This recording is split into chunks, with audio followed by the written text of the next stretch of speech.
Could have happened. It could have been the case.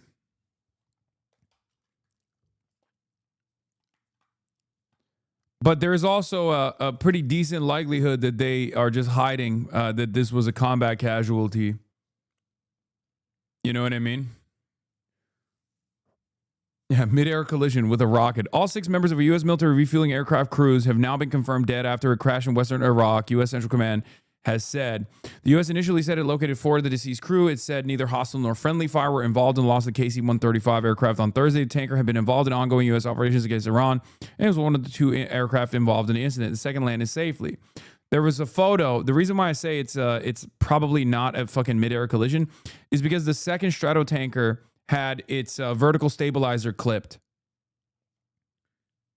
So, or a horizontal stabilizer, is that what it's called? Or is it a vertical stabilizer? Like these things have like a big thing in the back. I'm doing a very bad job describing this when I have an aerospace and mechanical engineer brother. But yeah, here, this is a new photo.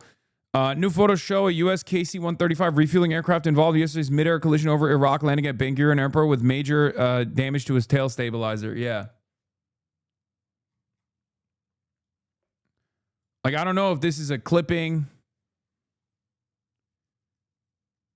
I don't know if this is a consequence of like clipping or what happened.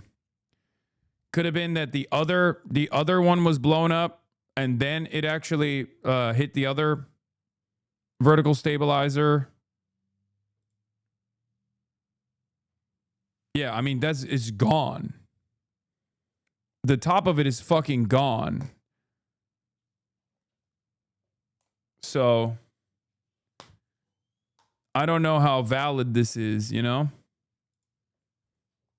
The other pilot cortisol spike, maybe.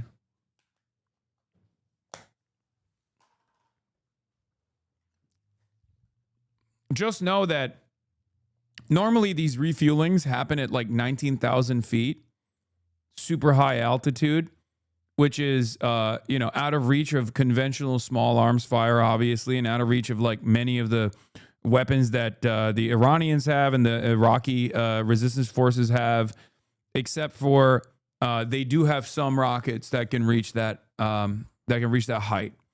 So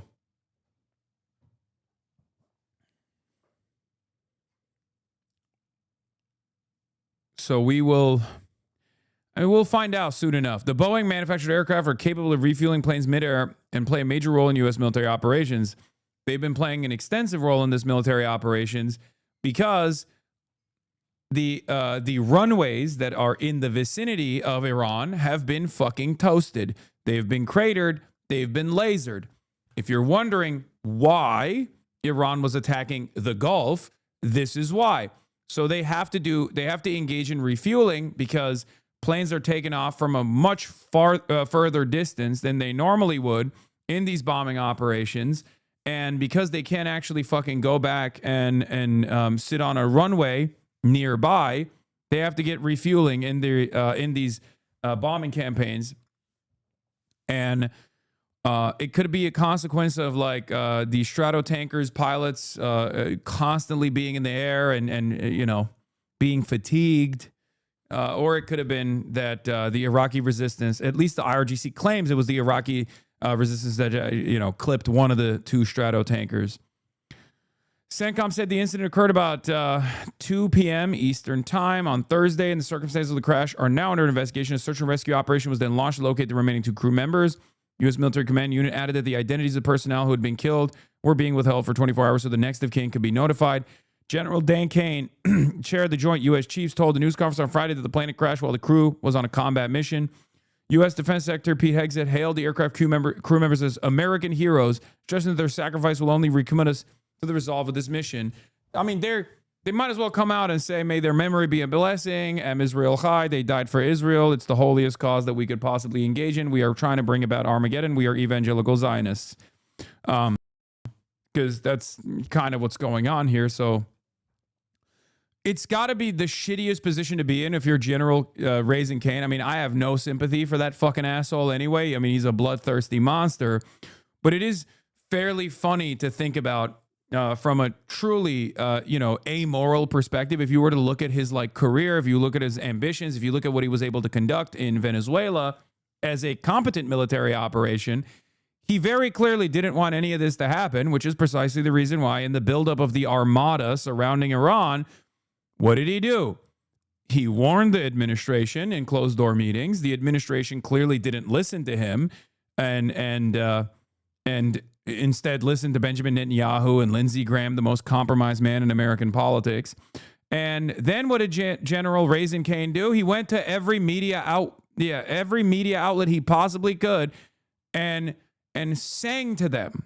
Okay, he was like, "Listen, we don't have the missiles. We don't have the munitions to defend Israel. We don't have the munitions to even, God forbid, entertain a war with China. This is a devastating idea. We shouldn't do this." Remember, he did that shit. That is genuinely a unique moment. That should have been a warning sign, a clear-cut warning sign. Okay?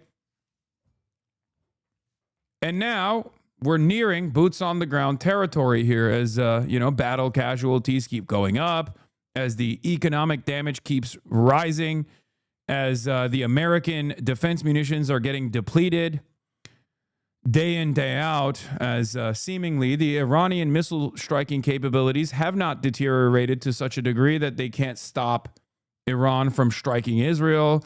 They can't stop Iran from striking the UAE and all these other Gulf regional actors as well.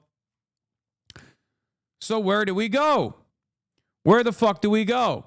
Meanwhile, our European allies are talking to Iran directly. France and Italy opened talks with Iran in hope of securing safe Hormuz passage. Who controls the Strait of Hormuz? It's certainly not America. Because if it was America, Italy and France would go to the United States of America. Breaking news, European countries, including France, have opened talks with Tehran, seeking to negotiate a deal to guarantee safe passage for their ships through the Strait of Hormuz, according to people briefed on the efforts. If I'm the Iranian leadership, I'm telling them, hey, don't talk to me. Talk to the Americans. Forcibly decoupling America from Europe.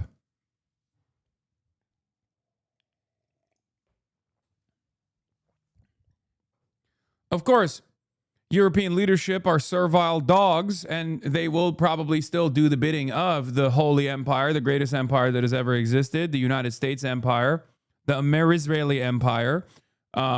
So I don't think that they are going to follow through on whatever the Iranian demands are, but we'll see where that goes. What has to happen, and I've been saying this for the past 13 days since this fucking bombing campaign started, is a decoupling from Israel. America has to literally de-escalate and sever ties with Israel for this to happen. America has to retreat from its military bases in the region and start treating Iran as a sovereign actor that is a force to be reckoned with. Do the same thing that we did with the Ansar Allah movement in Yemen. This time, the damage is far more consequential to the global economy. The impact is far worse than what the Ansar Allah movement was able to do to American naval assets in their backyard. It's too late for that. I don't think it's ever too late. I think this is a face-saving operation. You either continue pushing further and further. You either keep pushing further and further, or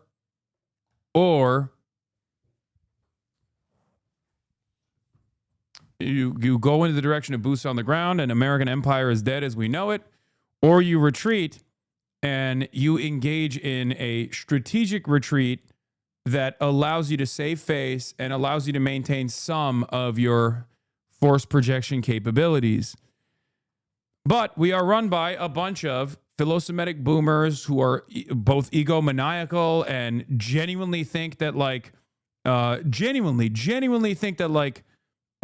Israel is the Jewish state that has like hypnosis powers and the Jewish space lasers or whatever the fuck, who are magic money people who truly do believe that, like, Benjamin Netanyahu, when Benjamin Netanyahu comes in and says, like, no, you got this, 4 days is all it'll take, they go, yeah, I believe it.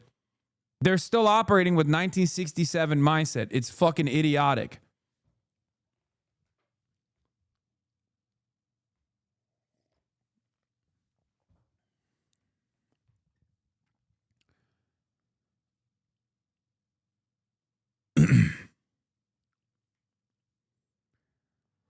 I write, Valley Nasser, Professor at Johns Hopkins, writes in Financial Times, another sober assessment coming from Financial Times, possibly one of the only media outlets, one of the only media operations that often is conducting these necessary sober assessments. Valley Nasser says, Iran is playing the long game. In war, geography matters as much as technology. Iran commands the entire northern shore of the Gulf, looming large over energy fields on its southern shore, and all that passes through its waters. Its Houthi allies are perched at the entrance of the Red Sea and along the passage of the Suez Canal. Iran is thus perfectly positioned to squeeze the global economy from both sides of the Arabian Peninsula. Meanwhile, Israel is trying to squeeze the other side, the entry point into the Suez Canal, the Red Sea entrance, with their own partition state, Somaliland. Meanwhile, there's also an escalation of tensions with al-Shabaab in Somalia that is really hurting the state of Somalia. So that's also another problem. That's also another problem that will have long-standing consequences. Of course, there are numerous other regional actors at play there. In Somalia, you got the Turks there. They have their bases there. You got American assets in there as well that are also fighting against al-Shabaab, trying to hold Somalia intact. Meanwhile, Israel is directly against the interests of America there as well, for the record, because they want to fucking destroy Somalia and have a base of operations that can fight against the Yemeni troop positions and the Ansar Allah movement in Yemen to control that entry point at least. It's completely fucking ridiculous. Anyway, those in command of Iran today are veterans of the asymmetric wars in Iraq and Syria. They are now applying the same strategy to fighting the U.S. on the battlefield of the global economy. Drones, short-range missiles, and mine-setting tankers and ports on fire can have the same effects as IEDs had in Iraq, only with greater impact, disrupting global supply chains and sending oil prices higher. Iran could sustain its counteroffensive more easily and for far longer. Furthermore, a ceasefire alone will not lift the shadow of risk that Iran has imposed over the Gulf, which is now experiencing its nightmare scenario. That is why Iranian leaders are saying they will not accept the ceasefire until Washington fully grasps the global economic cost of waging this war. Businesses, investors, and tourists may not return to the Gulf states if they assume that war could resume again. Unless the U.S. is prepared to invade Iran, remove the Islamic Republic's leaders, and then stay there to ensure stability and security, confidence in the Gulf will only return if the U.S. and Iran arrive at a durable ceasefire. And if America actually goes up the escalation ladder and falls into this trap and tries to do a half-assed military campaign, boots on the ground in Iran, it's over. I cannot stress this enough. It's fucking over. They have no way of establishing a supply chain with the front lines at that point. What are you going to do? Keep fucking airdropping troops? You would literally need a force that is the size of like the World War II Allied forces to be able to successfully invade through paratroopers a country with the topography of Iran. Like, this is what their forces are designed for. They have defensive forces. They do not have offensive forces. That's precisely the reason why their striking capabilities are designed to hit maximum 2,000 kilometers. Okay? Every single thing that Iran has built and designed has been for this moment, being able to shut off the Strait of Hormuz and being able to defend their own lands. Okay? There are choke points after choke points inside of the mountainous terrain that I assume Iranian weapons are directly pointing at.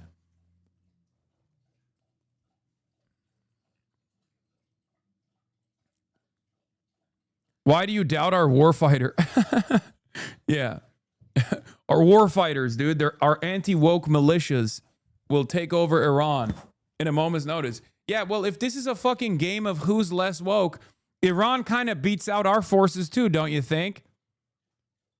I mean, think about the IRGC. It's the most competent anti-woke military force on the planet. One of the most competent and most anti-woke military forces on the planet. So I guess they have us beat on that fucking front too, when you think about it.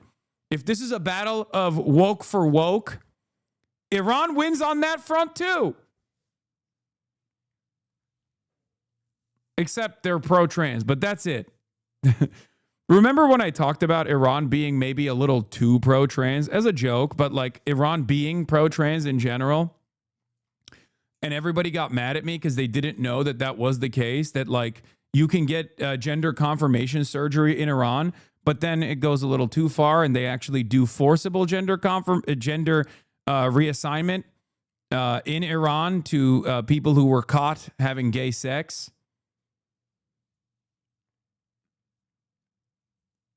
That's true for people who don't know. It's pro-trans out of homophobia. They went too woke that they flipped on the other side.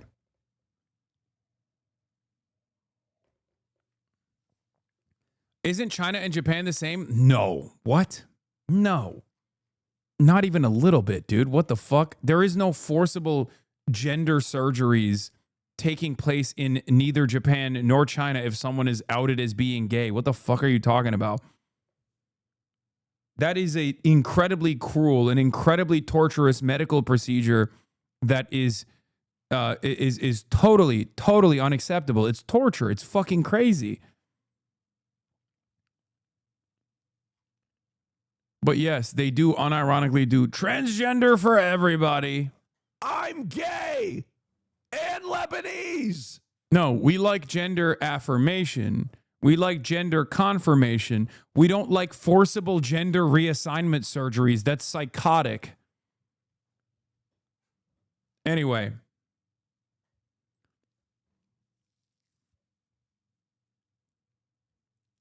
Shiites in Iran are already starting to recreate evangelical megachurch sermons from first principles. No, they've been doing that for longer than fucking the evangelicals have been doing it. The anti-woke alliance will break the MAGA base, but it's true. They do have, and their megachurch sermons are far cooler than ours. I'll be honest, like the chest thumping and the fucking, and the singing and all of that. That shit's fire.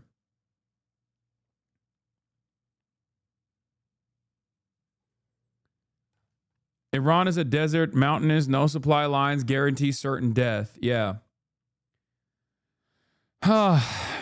Anyway, let's finish this. Iran says it will only accept a ceasefire with international guarantees for its sovereignty, which would probably mean a direct role for Russia and China. It may also demand compensation for war damages and a verifiable ceasefire in Lebanon. The U.S. would then have to agree to some form of the nuclear deal it left on the table in Geneva in February and commit to lifting sanctions. Iran's leaders entered this war with the goal of ensuring it will be the last one. Either it breaks them or radically changes the country's circumstances. They are betting on surviving long enough and squeezing the global economy hard enough to realize that goal. That's it. And I've been saying that, and they do have the capability to withstand this. In the absence of boots on the ground, which would be a devastating predicament for America. Remember, America was barely able to do this to Iraq, and Iran is not Iraq. You can't go to the fucking IRGC generals and give them bags of cash to be like, stand down. Stand down. Create confusion. Because that's what we did in Iraq, for the record. Okay? A much more unstable government. You can't do that with, okay, well, people say 3,000 Marines are sent. I don't think you understand the troop deployment necessary to invade a country with 93 million people with like 10 million armed combatants, okay? It's like, what do you mean? You're basically feeding American Marines to the troop explosion machine, okay? Like, that's not a thing. That's just sacrifice. You might as well call it ritualistic sacrifice. Because of drones, there's very little the U.S. can do to force open the strait. They don't need missiles or mines. They can send $10,000. Well, no, it turns out they're $7,000 drones, by the way. They're not even $20,000 drones. They're not even $10,000 drones. They're $7,000 drones, which expose a $500 million oil tanker in 30 seconds. Exactly. Like, for the record, when people think like, oh, these guys are just like flexing, they're talking a big game. They're not. They are openly stating, bring your troops into Iran. They will come in vertically. They will leave horizontally. Okay. This is from Hezbollah. Chatter's logs are fucking disgusting. What is this? Liberals love to cry about the mental health of criminals. Don't you all? Would the English king get cinema interview the same way Zelensky did when he comes? Drumpf. I don't know what this person is saying. You need hundreds of thousands of troops, but you also need to establish a supply line to feed the front lines. You cannot take the Iranian coastline and Karg Island with 2,000 Marines, okay? They will get fucking slaughtered. You definitely can't take the rest of Iran, but let's say the goal here is to start the operation in a limited fashion, okay? You have Karg Island. Karg Island is like where 90% of the Iranian oil passes through, right? But you can't just take Karg Island. You have to also take the Iranian coastline. Because if you don't secure the Iranian coastline, you can't secure Karg Island. So what they're trying to do, VDV at Hostomel moment is exactly what they're trying to do here. But it's worse. It's even worse because there's no fucking land bridge either. So there's no established supply line, even from a logical standpoint. Like there's no theoretical supply line that you can establish to feed the fucking troops in the front line for the Iranian coastline. There's nothing. They can barely hold together. They can barely hold together a bombing campaign. They've taken casualties with their aerial bombing campaign. They haven't even established full-blown aerial superiority over Iranian territory. I'm not even talking about the eastern Iranian territory where they have no air superiority whatsoever. They haven't even started to bomb the eastern countryside. They're simply going after the western countryside. And the reason why they're doing that is because I suspect they're trying to deteriorate the Iranian munitions facilities and their missile launching capabilities from the western flank, because that's the side that's like bombing Israel. That's the side that's like blowing up the military bases. That's the side that's the most damaging for a potential American military incursion. Okay. But like, the way that this will start, the way that this is going to start is with a potential failed seizure over the Iranian coastline. Here, I'll just show you a map of Iran again. Iran topographic map. Lot of maps being used on this broadcast. This is fantastic for all of my map autists and my missile autists. You're all fucking loving this shit. Okay.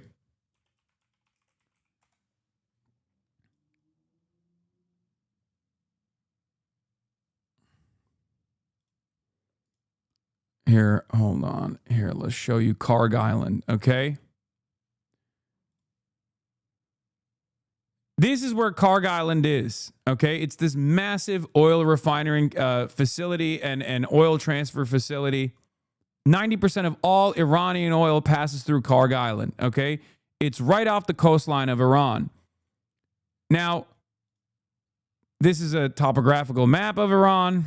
I don't know why it won't just like open the actual fucking image. It's so fucking annoying.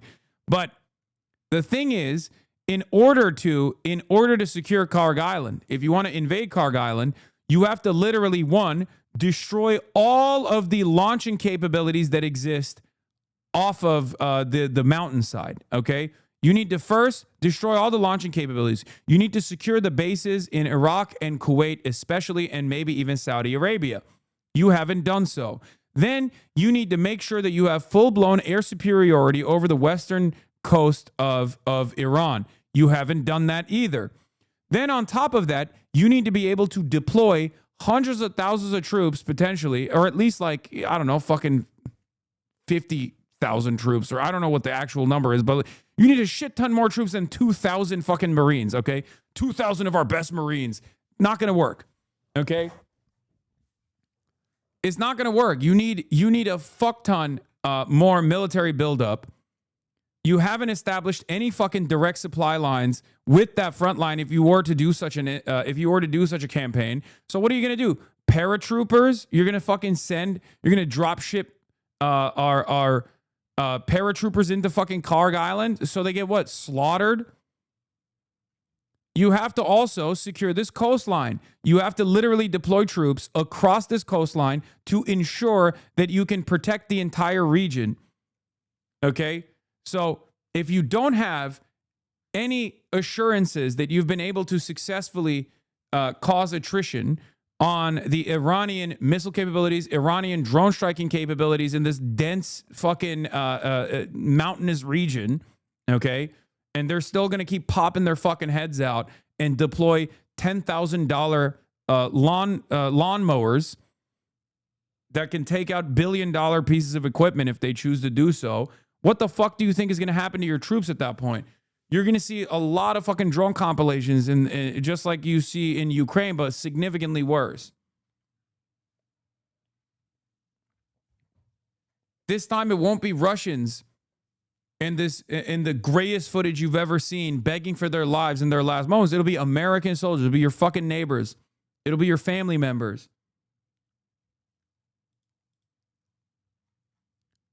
Ground war in Iran would be hell, says Cato Institute. Military history teaches us that air power alone is insufficient to achieve the kinds of aims that Trumpians have set for themselves. Once again, it has never happened and it will never happen. You will never decapitate and successfully cause instability in a country through air superiority alone.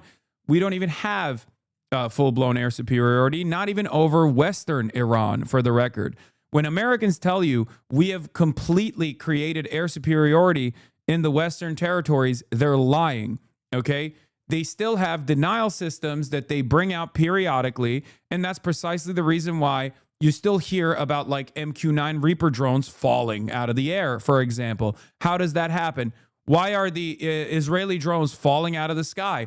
How is that happening? It's because they still have denial systems that they're bringing out periodically and shooting at the drones that are loitering over Western Iranian territory, both to engage in surveillance and sometimes engage in direct strikes.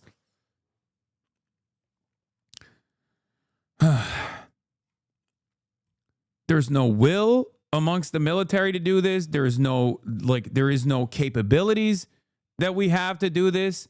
There is a reason why we didn't do it for 47 fucking years. Okay?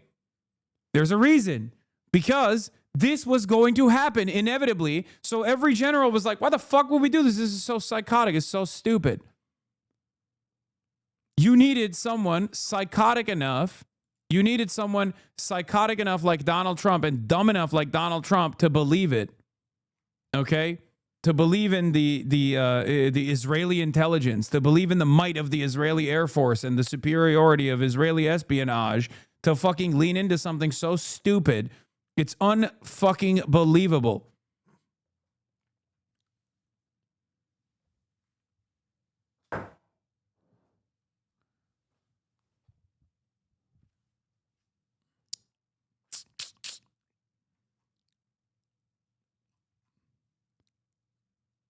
$2,000 troops is so funny. Oh, brother, we're sending our best Marines over there. You don't understand. Okay, first, the sheer size of the ground force would be staggering. Any serious American invasion of Iran would likely rival or exceed the scale of Vietnam or the 1991 Gulf War, making it the largest U.S. military undertaking since the Second World War.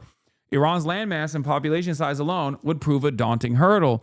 The country is nearly 4 times the size of Iraq, and its population is more than 3 times larger. Iran's terrain is, in a word, punishing. The topography is dominated by mountains, which by some figures constitute half of its territory. Unlike most nations, Iran's urban centers are located inland, nestled amid mountains, and buffered by uninhabitable deserts to the east and the south.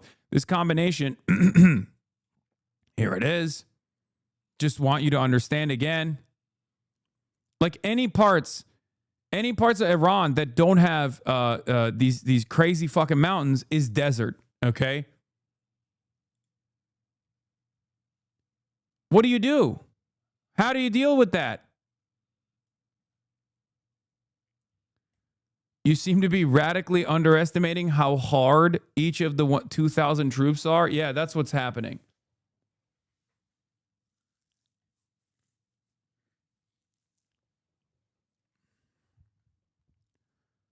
Go home, Hassan. I am home, dumbass. The fuck?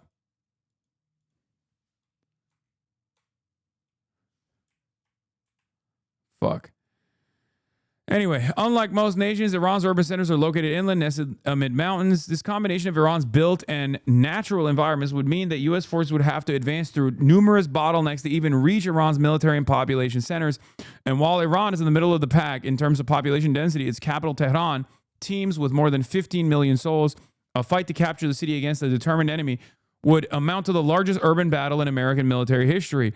The idea of capturing and pacifying Tehran alone illustrates the near impossibility of such an invasion, using the troop density employed in 2004 battle for Fallujah, Iraq, as a point of reference, suggests that it would require more than 600,000 U.S. soldiers, roughly the size of the U.S. deployment during the Vietnam War, hence perhaps Leavitt's talk of reinstituting the draft. Looking at the invasion of Iraq in 2003, a similar invasion of Iran, given its population size, would require as many as 1.6 million troops. These estimates appear more daunting still when compared to the actual force structure of the U.S. military, which boasts about 2.1 million members in active service, reserves, and the National Guard. Of these, only about 20% are combat troops. Simply put, committing 1.6 million personnel would mean using roughly 3/4 of the entire U.S. military, including combat forces America simply doesn't have. Such a war couldn't be undertaken without massive mobilization and a fundamental reordering of American global commitments, requiring the diversion of forces from Europe, Asia, and elsewhere. An invasion of Iran would therefore impel the United States to confront something it has long sought to avoid: hard choice about limits of its global military footprint. Summing up the scale of the prospect, the columnist Max Boot, not exactly known for his pacifism, described an invasion of Iran as the mother of all quagmires. This is why I say an invasion of Iran would lead to the death of the American empire. Okay? If you think the last 13 days have shown American military might and force projection capabilities to be nothing but a paper tiger, American troops getting killed by the tens of thousands would literally destroy America. It would be worse than the USSR's invasion of Afghanistan, which played a formative role in the death of the USSR. Okay?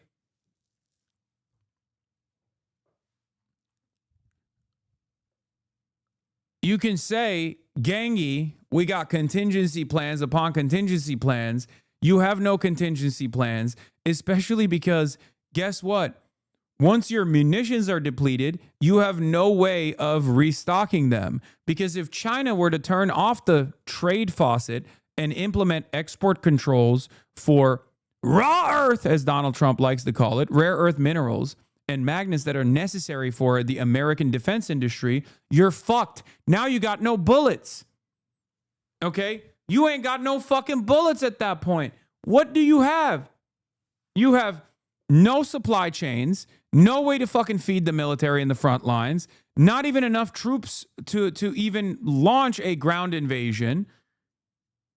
And then you're out of bullets, and the only country that is allowing you to even make new bullets and make new machines and make new fucking assets and make new munitions is China. China could just as easily turn around and say, you guys have destabilized the world too much, and in the interest of stability, we're shutting off your faucet. We're shutting off your manufacturing capabilities starting tomorrow. What do you have then? What are you going to say slurs at the Iranians? Is that how you're going to defeat the Iranian military? You're going to anti-woke them? Don't worry. Our hardest-dicked Marines are going to be fucking saying, you fucking jihadi, you sand N-word, and then they're going to perish.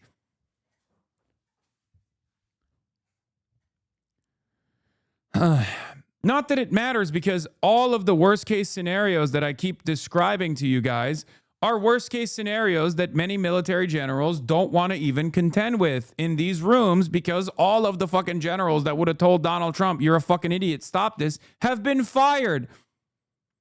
So they don't even have, they don't even explain these issues to Trump, in my opinion. I suspect that they're not even doing that. Plus, you don't even normally want to do that because, you know, you have the same like career ambitions as anybody else. So you don't want to tell you don't want to tell people up the fucking ranks that this shit is not going to work. It's going to destroy the country.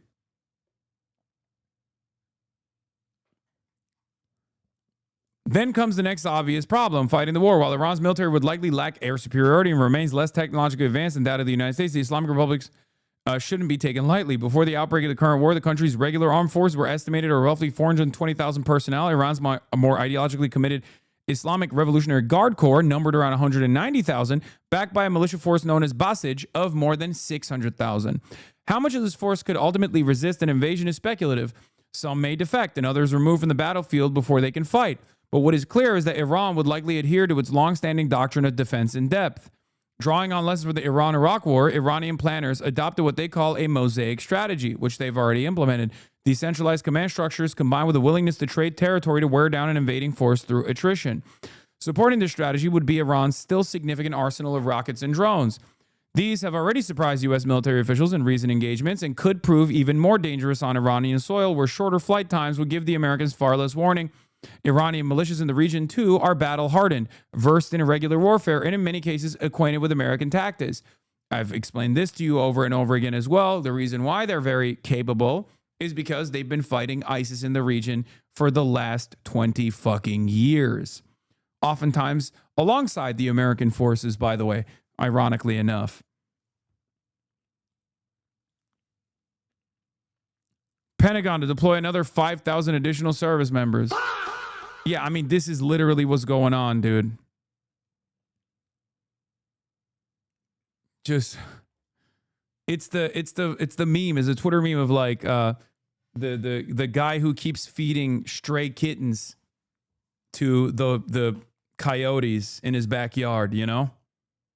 Just don't worry. We'll put 5,000 of our hardest dicked men and women into the Iranian meat grinder. It'll be fine.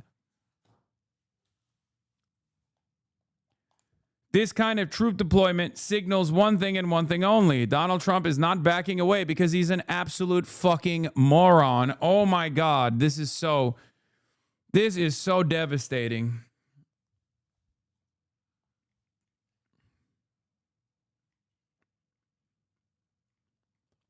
U.S. forces would likely find themselves fighting a determined asymmetric opponent, armed with effective weapons and operating on difficult terrain. For a military that has not attempted a major invasion in more than 2 decades and that remains only partially tested against modern drone warfare, such a fight would be far from easy.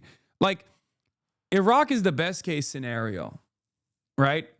Iraq is the best case scenario. And even then, week after week, many of you are too young to remember this. And I certainly was, kind of young as well. But I remember, reading about it afterwards and also learning about it in the time frame and while it was happening, that there were mistake after mistake after mistake. There were mistakes upon mistakes being committed because that's how war is.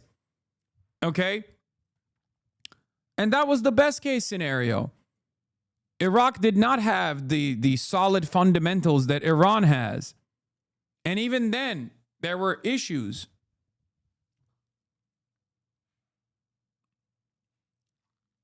In short, Iranian commanders would aim to draw the United States into a long and bloody war of attrition, and they would have the terrain and urban density to do it.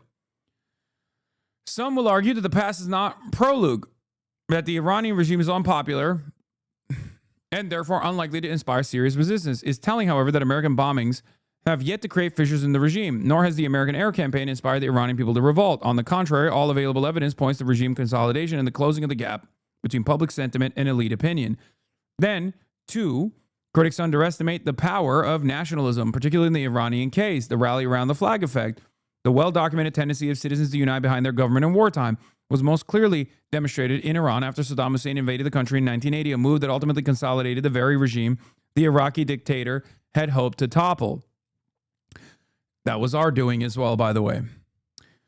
Even under the most ideal circumstances of state collapse, like those seen in the early days of George W. Bush's Iraq War, a post-invasion insurgency in Iran would be all but certain. Between the most fervent supporters of the IRGC and with the potential backing of Shiite militias across the region, it would not take many committed fighters to prolong the conflict. As Washington learned in both Iraq and Afghanistan, even a relatively small but determined insurgent force can sustain a war for years. That force could draw from an estimated fit-to-service population in Iran of 41 million, plus the larger Shiite sphere, including warriors from Iraq, Bahrain, Lebanon, and Pakistan, among others.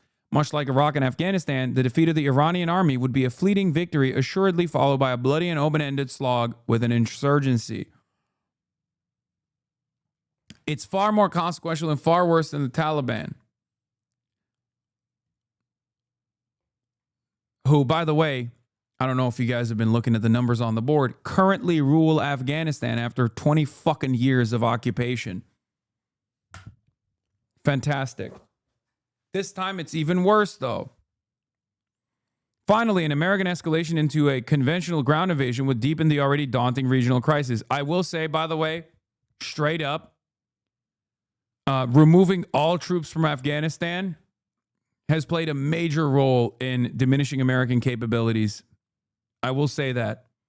Like, withdrawing from Afghanistan completely, which was ironically Trump's plan to begin with, and withdrawing from the air bases as well, has made it so that Iran has no one in their other flank that could prove to create a supply chain. So there is that too. JD Pondon, trust the plan, folks. What is this? Your speculation about the internal dynamics? What is your reporting about the dynamics in the